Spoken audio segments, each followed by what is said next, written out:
Okay, imagine this. You're in charge of a financial promise that has to last for an entire century. We're not talking about a small savings account here. We're talking about billions, maybe even trillions of dollars for things like life insurance or pensions. The people you're making these promises to, some of them haven't even been born yet. So how on earth do you manage that kind of uncertainty? Well, let's break down the professional's playbook for doing exactly that. I mean, this is the big question, right? This is what some of the world's largest financial institutions wrestle with every single day. It's not just about stashing cash away. It's about navigating 100 years of unpredictable markets, economic booms and busts, and fundamental shifts in how people live. It sounds totally impossible, but the pros have a system, a playbook for this very challenge. And that playbook, it's all built around this powerful, repeatable process. See, it's not a one-time guess that you just hope for the best on. It's a continuous loop designed to adapt to whatever the future throws at it. They call it the actuarial control cycle, and it is pretty much the secret weapon for managing these massive long-term promises. So what is it really? At its heart, the actuarial control cycle is just a framework for making smart decisions today about a future that's, decades and decades away. You can think of it like a really robust system. You figure out the problem, you build a strategy to solve it, you check your results obsessively, and then you refine everything based on what you just learned. The whole cycle is built on 4 key stages that we're going to walk through. It all kicks off with specifying the problem. That means getting super honest about every single thing that could go wrong. Then, you develop a solution to handle all those risks. After that comes the really crucial part, the monitoring phase, where you see how your beautiful plan actually stacks up against reality. And finally, the loop closes with professionalism and feedback, which is just a fancy way of saying you learn, you adapt, and you make the whole thing smarter for the next go-around. All right, let's dive into that first piece of building a strategy, specifying the problem. Before you can even dream of designing a solution that's going to last 100 years, you have to get brutally honest about everything, and I mean everything that could possibly go wrong during that time. And trust me, the list of potential risks is long. You've got your basic investment risk. What if the market tanks and your assets don't grow? There's credit risk. What if a company you invested in just fails to pay you back? A huge one is insurance risk.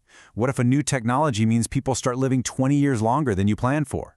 And then you have operational risk, the simple stuff, like human error, a system glitch, or even fraud that could throw a wrench in the whole operation.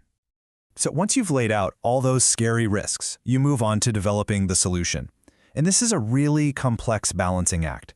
It's not about finding one perfect investment. You're constantly weighing things like profitability against new regulations, what your competitors are doing, and how efficiently you're using your capital. Every single choice you make sends ripples down that 100-year timeline. So how do you actually manage this? One of the most important capital management tools they use is something called asset liability matching. The idea is so brilliant in its simplicity. You basically buy assets that behave just like your promises or your liabilities. So if you promise to pay someone in 30 years, you buy a super high-quality bond that pays you back in exactly 30 years. It's an amazing way to cut down on risk by making sure your money and your promises are moving in lockstep. But what if a risk is just way too big to handle on your own, like a massive hurricane or an earthquake? Well, that's where another crucial tool comes into play, reinsurance. You can literally think of it as insurance for insurance companies. They pay another, usually much larger insurer, a fee to take on a chunk of their risk. It's a way of sharing the potential for a catastrophic loss, making a huge financial hit way more manageable if the worst-case scenario actually happens. Okay, so you've identified all the risks. You've built this complex solution using clever tools like asset matching and reinsurance, but now comes the moment of truth. You enter that third stage of the cycle, monitoring the experience. This is where your carefully laid plan smacks right into the real world. And here's the thing.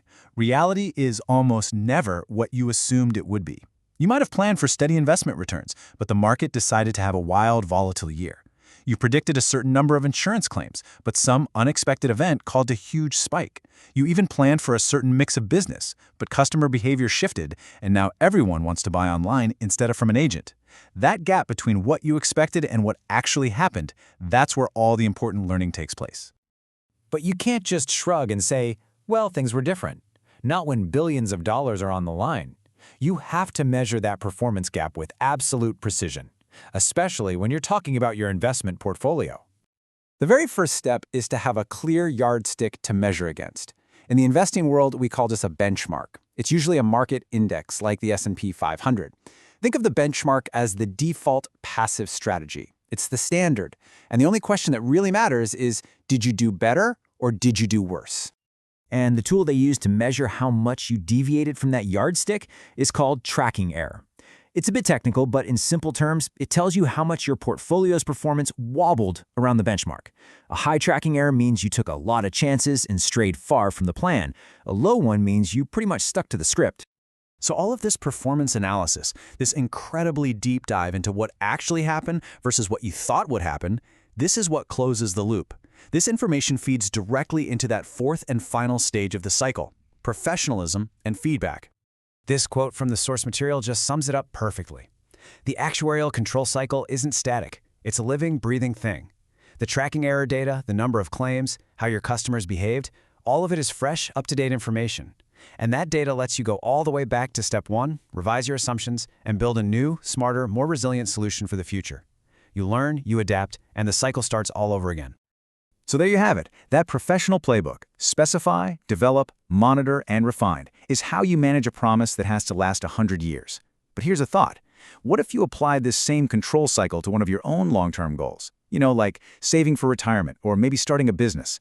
What risks would you need to specify? And how would you monitor your own actual versus expected results? It's a really powerful way of thinking that can turn a huge, intimidating goal into a totally manageable, repeatable process.